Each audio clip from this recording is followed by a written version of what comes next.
como canal de bênçãos, para falar conosco, ó Pai, não aquilo, ó Pai, que queremos ouvir, mas o que precisamos. Muito obrigado, Senhor. Toma o teu filho, ó Deus, e continue com ele, no nome de Jesus. Amém.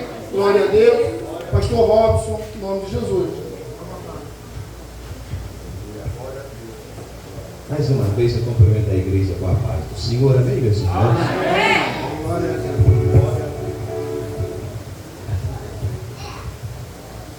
Alegre, meus amados irmãos, nessa noite, de retornar a esta casa. É sempre um privilégio poder estar aqui com os irmãos, puxando essa rede, né? Pastor Leonardo, um amigo, que ganhamos aqui, o Damasceno. E nós louvamos a Deus nessa noite por estarmos aqui juntamente com os irmãos para glorificar o nome do Senhor. Abra, por gentileza, sua Bíblia no livro de 2 Samuel, segundo livro de Samuel, um texto bem conhecido da palavra de Deus, no capítulo de número 23, versículo de número 11 e o versículo de número 12.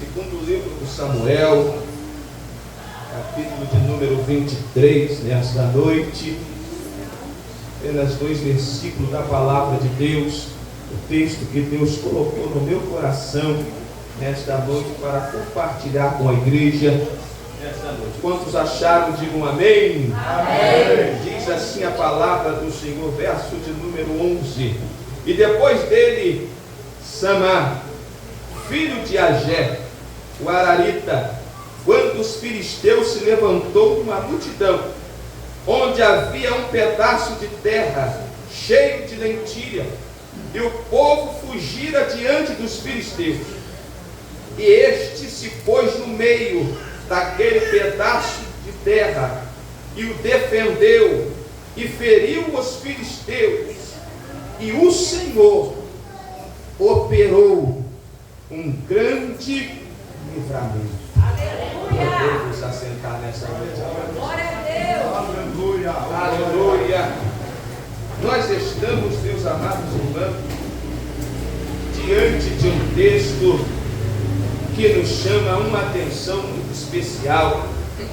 E todas as vezes que eu tenho a oportunidade de meditar neste livro do profeta por nome de Samuel, nós nos alegramos porque esse livro, ele nos inspira, esse livro, ele fala grandemente aos nossos corações, porque este livro de 1 e 2 Samuel é um livro que ele vem relatando a história do povo de Deus. E é interessante que o primeiro livro de Samuel e o segundo livro de Samuel, ele vem passando por um período de transição. Ele vem passando por um período teocrático de rei para o governo monárquico. E é interessante que este livro, nós vamos ver que o povo de Deus, na época dos juízes, nós vamos ver que foi governado por homens de Deus, homens, mulheres que Deus levantara no tempo de juízes. E nós vamos ver que o tempo de juízes é um tempo de bastante inconstância espiritual. E é interessante que ao findar o livro de juízes, vai se entrar o período do tempo de Samuel. E este livro aqui de Samuel é um livro que se tem bastante discussão ao autor desse livro. Alguns vão dizer que é o próprio profeta Samuel, outros vão dizer que é o profeta Natan, ou até mesmo Gade. Mas esse livro não menciona ali o seu autor, mas o que me chama a atenção, meus irmãos, é que Deus, nós não sabemos que é o autor, mas Deus deixou registrado na sua página sagrada, porque Ele iria falar hoje na igreja, aleluia, neste lugar, por intermédio dessa palavra. É interessante que este livro, meus irmãos, ele gira em torno de 3 personagens principais. O primeiro personagem nós podemos mencionar que é o próprio profeta Samuel, um homem por Deus, um homem levantado por Deus, um ouvindo, ou aprendeu a ouvir a voz de Deus. Interessante, Samuel, nós vamos ver que ele vai se tornar um juiz, ele vai se tornar, aleluia, um grande profeta que marcou aquele tempo. Podemos ver que quando Deus o chama, Samuel, né, nós quando chamamos, podemos ver que Deus, quando a sua mãe Deus já entregou ao templo, o consagrou, né, entregou ali para servir ao Senhor, né, como sacerdote no templo de Eli. E é interessante que Deus vai chamar este moço ainda criança, né, quando ele tem um encontro com a voz de Deus, Deus chama por 3 vezes, ele vai até Eli, e ele vai, olha, quando eu te chamar, diz, fala que o teu servo ouve. Aleluia! E Deus levantou este moço para trazer juízo à casa de Eli. É interessante que, então, o primeiro personagem que esse livro menciona é o próprio profeta Samuel. O segundo personagem que esse livro menciona é o primeiro rei de Israel, Saul, filho de Quis, da tribo de Benjamim, homem que se destacava pela sua beleza, presbítero da Mercê. No capítulo de número 9, nós vamos ver Saul ali sendo chamado por Deus. O povo querendo agora um rei, o povo vai olhar agora as nações vizinhas e vão pedir um rei, e Deus vai dar um rei. Quem é? Saul, filho de Quis. A Bíblia vai dizer que era homem tão belo, que ele se destacava entre os demais, que não tinha um mais belo como Saul. É interessante que Saul vai começar a reinar. Vai reinar em Israel 40 anos. Saul vai reinar. Mas nós sabemos que Saul vai começar bem e vai terminar mal, meu pastor.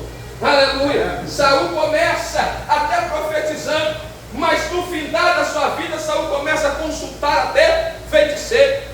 Nos mostra, meus amados irmãos, como a caminhada cristã ela pode revelar quem é e quem não é. E o terceiro personagem que esse livro menciona é o próprio Davi, filho de Jessé, um dos 8 filhos de Jessé, né? O caçula, homem segundo o coração de Deus, homem que Deus chamou, homem que Deus levantou ainda moço. A Bíblia vai dizer que quando Deus chama esse moço por nome de Davi, né, aos olhos dos seus irmãos, desprezado, quando o profeta Samuel chega na sua casa para ungir ao rei, Davi onde estava? Davi estava no campo. Isso me ensina uma lição, meu pastor. Aleluia. Que Deus não chama ninguém para a sua obra que não gosta de trabalho. Deus não chama desocupado na sua obra. Aleluia. Deus chama sempre alguém que esteja trabalhando na sua obra para executar uma cena. Se nós olharmos para homens que Deus chamou, nós vamos ver quando Deus chama Moisés, aonde Moisés estava? Estava apacentando as ovelhas dos seus sogros. Deus não chama ninguém desocupado na sua obra, porque quem está desocupado, em vez de trabalhar, ele dá trabalho na obra de Deus. Aleluia.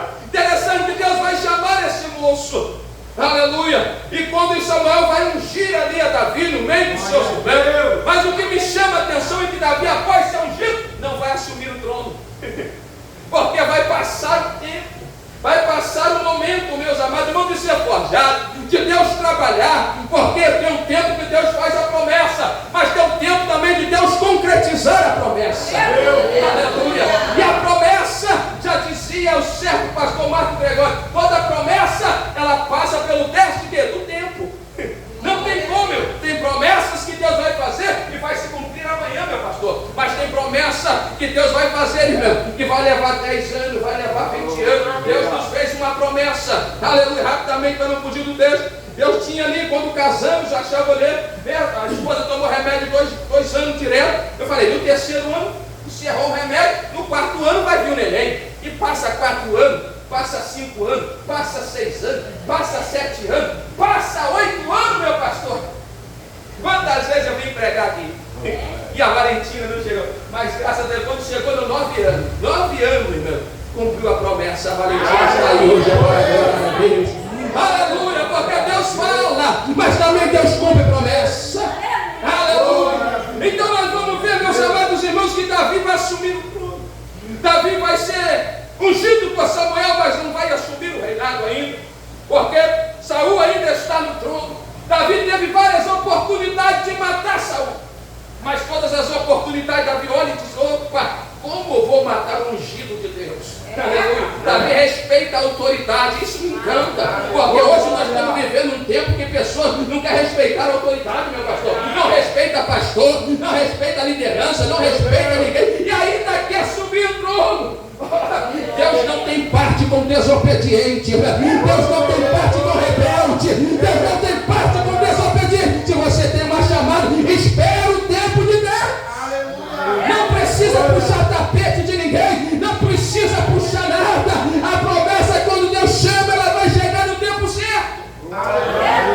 Mas o tempo que nós estamos vivenciando hoje, Deus fala, vai ser pastor, já quer ser pastor amanhã. Ah, mas o pastor não está me vendo. Eu vou fugir, eu vou para outro porque ali me consagra. Ou então eu vou abrir um ministério. Tem pessoas, infelizmente, irmãos. Meu Deus, está gravando.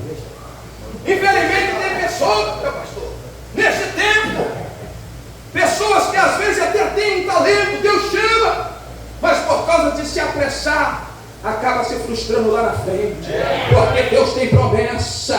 Aleluia, eu sei que Deus chamou, mas quando Deus chama, meu irmão, espera sentadinho, ainda que o teu pastor não está te vendo, mas Deus está te vendo, e no tempo certo Deus vai soprar o teu nome e vai fazer o teu pastor enxergar. Aleluia, eu estou sentindo Deus aqui, né? A mensagem não era nem desse tema, mas se Deus está falando, é porque Deus quer falar com alguém aqui nessa noite. Aleluia. Davi vai ser ungido. Aleluia. Davi vai ser ungido. Passa-se 40 anos. Saul morre. Davi agora vai ser ungido em Hebron.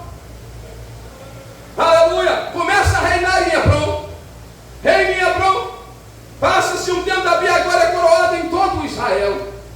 Deus começa agora a levantar, a cumprir as promessas na vida deste homem, por nome de Davi. O homem segundo o coração de Deus, o homem que Deus levantou, um homem que Deus agora, aleluia, marcou a sua vida. O Pai, Deus tira da malhada e coloca assentado no trono, porque Deus é assim, meus. Deus escolhe às vezes quem nós achamos que Deus não olha. Deus escolhe os improváveis para a sua obra. Às vezes nós olhamos e dizemos, olha, fulano tem talento, e Deus rejeita. Às vezes nós olhamos e rapaz, quem dali não sabe falar, não sabe pregar, a voz dele está com a rachada, não sabe louvar, mas Deus escolheu. E agora vai reclamar com quem? Vai reclamar com ele, porque Deus é quem escolhe para a sua obra. Aleluia. Davi agora assume o reinado. Davi começa a reinar. E o texto vai dizer que Davi começa a fazer grandes feitos pelo Senhor. Porque o livro de 2 Samuel começa a mostrar que após a morte de Saul, Davi começa a assumir o trono. Esse livro ele vai se dividir em 4 partes, ou melhor dizendo, em 5 partes. A primeira parte vai do capítulo 1 até o capítulo de número 3, onde Davi está reinando em Hebron. Começa a relatar ali os feitos de Davi em Hebron, do capítulo de número 3 até o capítulo de número 10. É a segunda parte onde Davi começa agora a reinar em todo o Israel.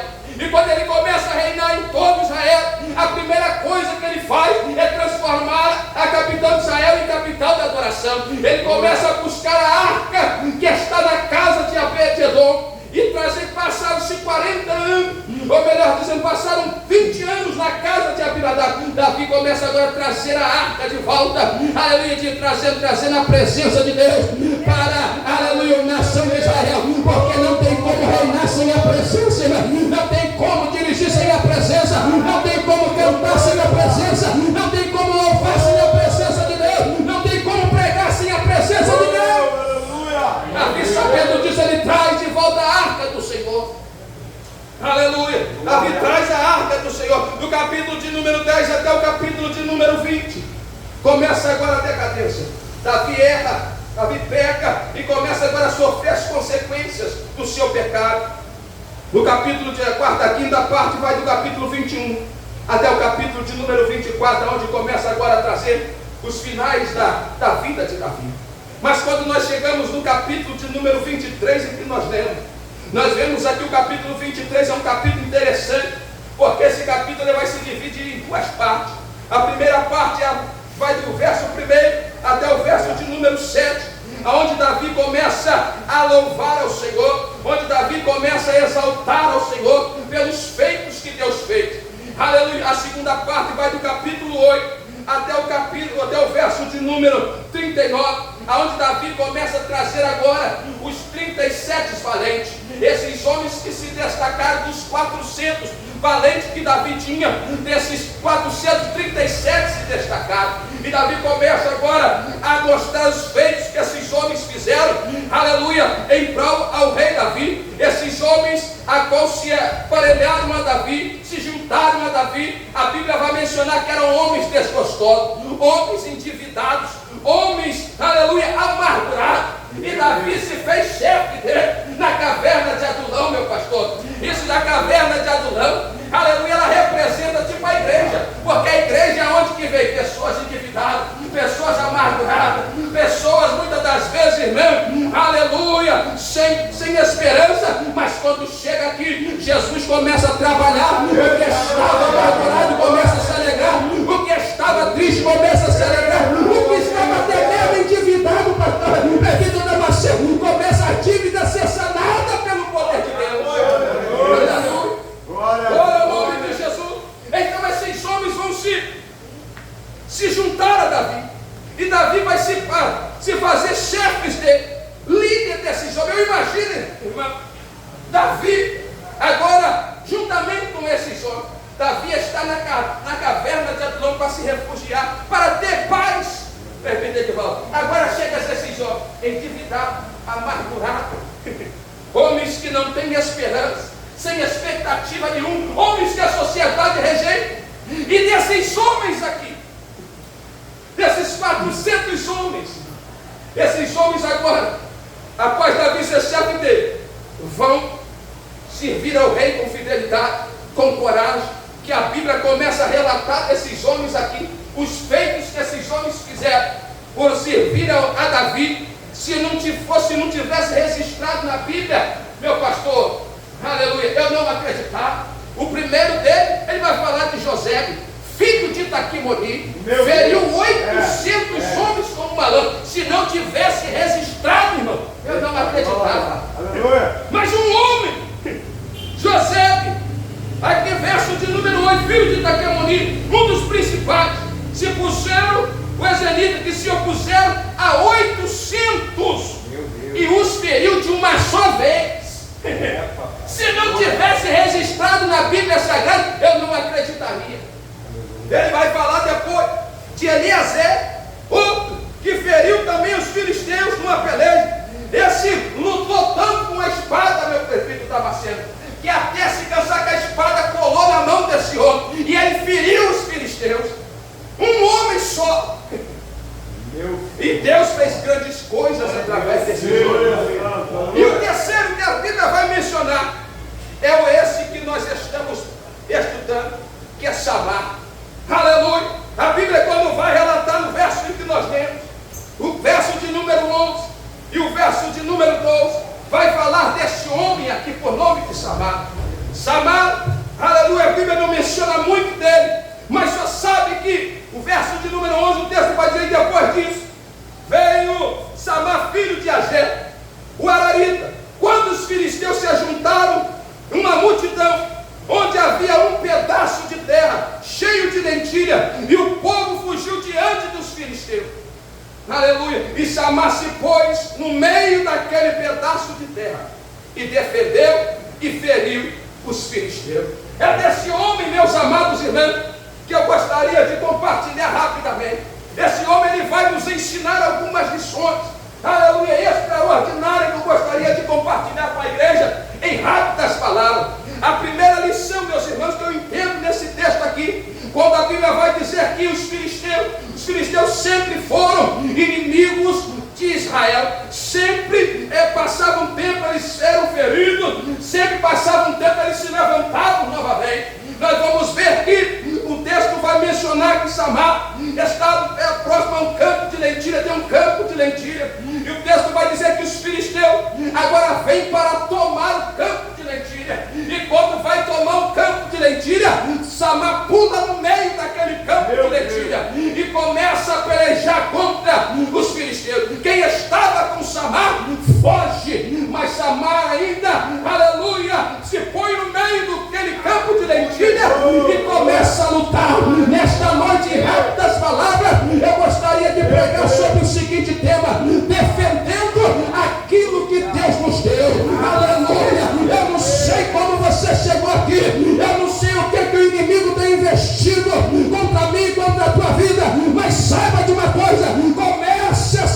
posicionar, começa a defender aquilo que Deus te deu.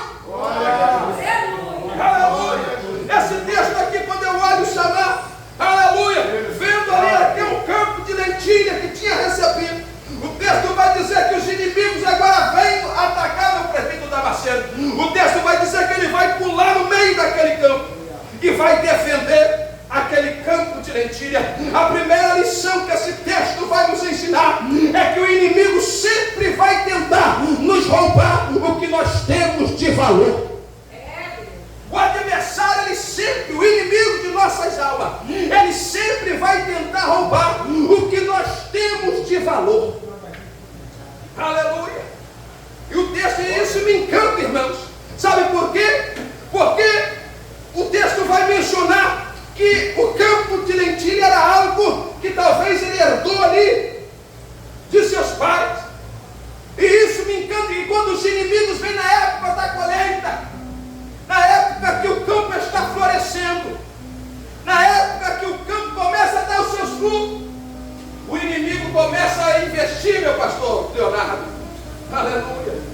Oh, meus amados irmãos, aleluia. O inimigo, ele tenta nos roubar o que nós temos de valor. Nesses últimos dias, sabe o que Deus está contando? Ainda que a investida do inimigo contra a minha casa, contra a sua casa, contra algo que você tenha de valor seja grande, mas Deus está esperando um posicionamento meu e um posicionamento seu. Aleluia. Oh, glória ao nome de Jesus. Nós vamos ver, meus amados irmãos, que o inimigo, ele não quer investir o que não tem valor. E hoje nós temos visto como o adversário de nossa alma, ele tem investido. E o que nós temos mais precioso de valor é a nossa família, é a nossa casa. O que nós temos precioso de valor, irmãos, o que é o nosso mais bem precioso hoje, nós temos a nossa salvação, nós temos a nossa família. E olha como o adversário é sagaz. Ele começa a investir naquilo de valor. E muita gente, paz meus irmãos, e muita gente, meus amados irmãos, neste tempo, aleluia, o inimigo está lutando, o inimigo está investindo, e muita gente, de vez de se posicionar para resistir o inimigo, está fugindo do inimigo. O texto vai dizer aqui, aleluia, que quem estava com Samar fugiu. Talvez porque não achou que aquilo valia alguma coisa, meu pastor. Ou talvez, meu prefeito Damasceno, achou que aquele campo ali depois se plantava, foge, vamos preservar a vida, depois a gente continua plantando outra vez. Em quantas vidas, irmão, o inimigo tem investido, em vez de muitas das vezes, aleluia, nós resistimos o inimigo, muitas das vezes estamos fugindo. Oh Deus, aleluia. Mas Deus te trouxe nesta noite aqui para te dizer: é tempo de se posicionar, aleluia. É tempo de se posicionar e começar a guerrear. Aleluia. Esse texto me ensina que no meio dos ataques, Samar vai se posicionar na guerra. Porque numa guerra, irmão, numa guerra, ou você se posiciona, ou você foge do inimigo. Aleluia. Mas a igreja do Senhor, aleluia, ela não veio para morrer do inimigo, pelo contrário, ela veio para resistir o inimigo e botar o inimigo para morrer.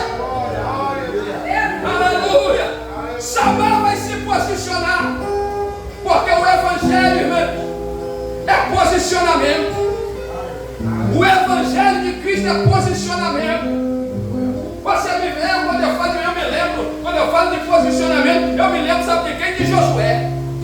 Josué estava findando o seu ministério, estava findando ali a carreira. Ele chama ali a nação de Israel e diz: olha, lá no capítulo 24, olha, vamos fazer um concerto com o Senhor. Se parecer mal, servirem ao Senhor os tempos amorreram, que sirva. Mas eu e a minha casa. Eu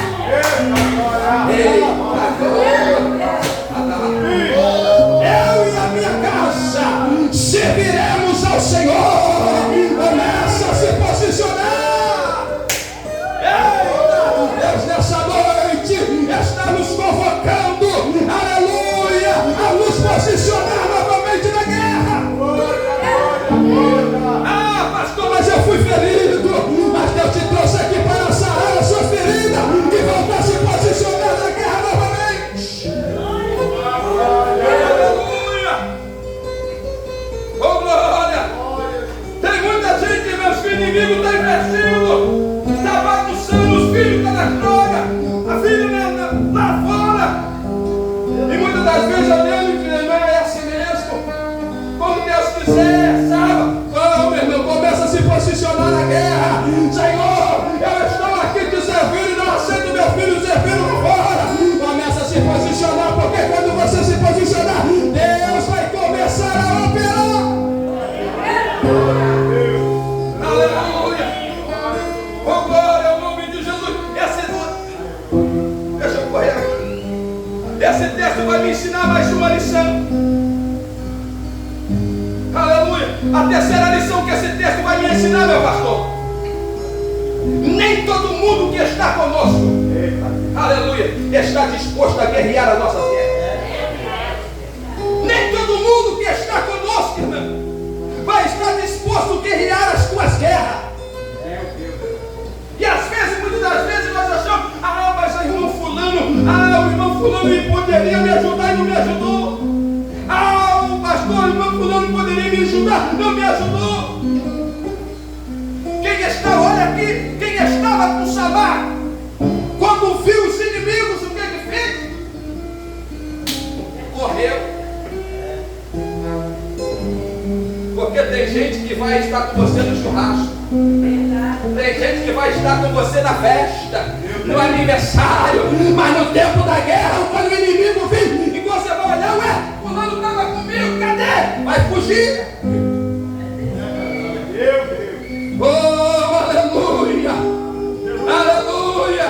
E nós precisamos entender isso, irmão.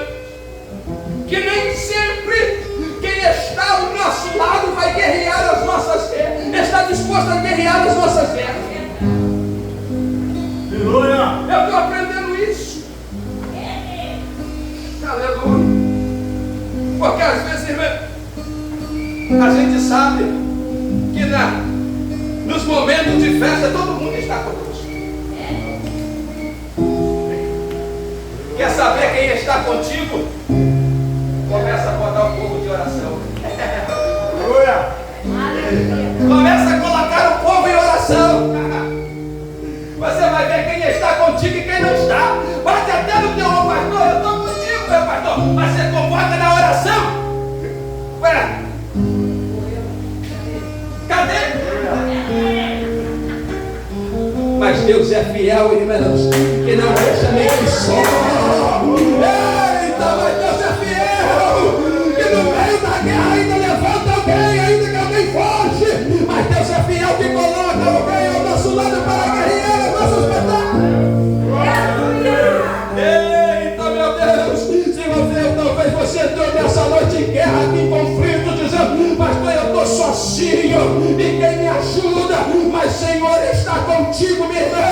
O Senhor está contigo, meu irmão, nessa guerra. Continue guerreando, continue lutando, porque vai chegar livramento de Deus para a tua casa.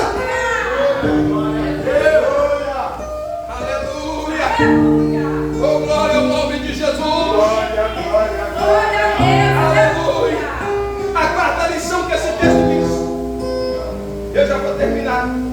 A quarta lição que esse texto me ensina aqui, irmão, e eu começo a encerrar, é que as adversidades revelam quem nós somos em Deus. Meu Deus, aleluia! Porque no tempo de que estava tudo bem, todo mundo estava com Samar. Só bastou o quê? Os inimigos atacarem.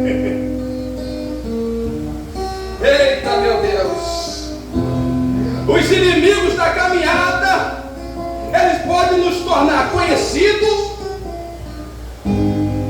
ou ele pode nos fazer parar. Quem você quer ser nessa noite? Quem você quer ser nessa noite? Porque, aleluia, quem estava com Samar correu, mas Samar continuou ali lutando. Nós só estamos falando dele agora, hoje, porque Samar persistiu ali no meio do campo de lentilha e defendeu ali aquele campo de lentilha, porque as adversidades revelam quem nós somos. Aleluia! Se não houvesse Golias, quem era Davi? Será que Davi seria conhecido se não tivesse um Golias? Aleluia! Se não houvesse os Sanbalates e Tobias, Davi, será que Neemias nós estaria falando de Neemias? Porque as adversidades revelam quem nós somos, irmão. Oh, aleluia! O Espírito Santo de Deus nessa noite está-nos aqui, aleluia, nos orientando nessa noite. Fica de pé comigo, eu já estou encerrando. Vem em cima do nosso pastor. Aleluia, aleluia, oh, glória ao nome de Jesus, aleluia, glória a Deus. E eu encerro aqui com a quinta lição que esse texto menciona. Para quem se posiciona na guerra, tem livramento da parte de Deus chegando. Aleluia! Samar se posicionou no meio daquele campo de lentilha. E o texto vai dizer, o texto vai terminar dizendo: por causa do posicionamento de Samar, Deus operou um grande livramento. Aleluia! Porque tem muita gente no meio da guerra, irmão, já foi até falado aqui. Em vez de persistir, começa a desistir. Em vez de se posicionar, começa a parar. Porque até hora no início, mas como a resposta não vem, meu pastor, começa a desistir, começa a parar. Mas Deus nos trouxe aqui, o Espírito Santo nos trouxe aqui para nos orientar, dizendo: continue se posicionando, continue se posicionando, porque vai ter livramento para a tua casa, vai ter livramento para a tua vida, vai ter livramento para a tua família. Mas se posicione, não pare de lutar. Aleluia! Continue na perseverança, porque quem persevera tem livramento de Deus. O texto termina dizendo, irmãos, o verso de número 12 termina dizendo: aleluia! E o Senhor operou um grande livramento. Aleluia! Deus te trouxe nesta noite aqui para te dizer que está chegando livramento para a tua casa, minha irmã. Deus te trouxe aqui nesta noite para te dizer: está chegando livramento para a tua casa, meu irmão. Está chegando livramento para a tua casa, para a tua família, para o teu ministério. Satanás não vai ficar investindo, não, porque Deus já começou a trabalhar, Deus já começou a operar, e o livramento de Deus está chegando.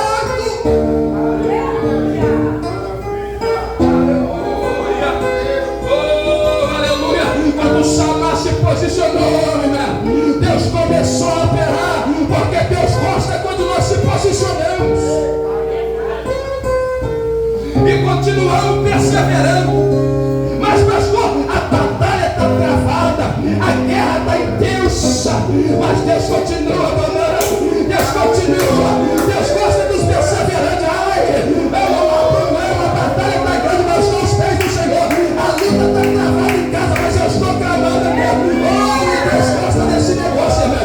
Deus gosta tanto desse negócio. Deus começa a olhar do céu, a luta está travada, mas minha serva está ali na minha presença. Deixa eu entrar com o livramento, deixa eu entrar com o livramento, deixa eu começar a operar. Eita, meu Deus!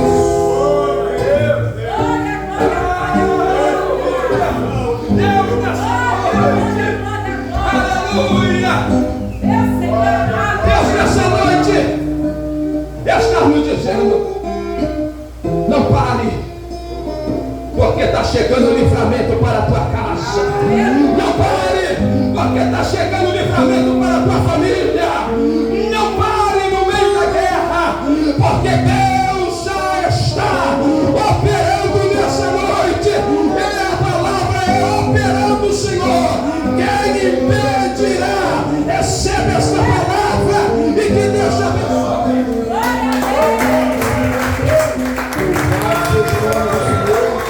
Você que iniciou também na sua casa, onde você estiver, Deus abençoe tua vida também em nome de Jesus. Vamos estar orando nesse momento. Se um dia quiser saber o que acontece aqui na hora da oração, venha estar conosco, você e tua família serão muito bem recebidos.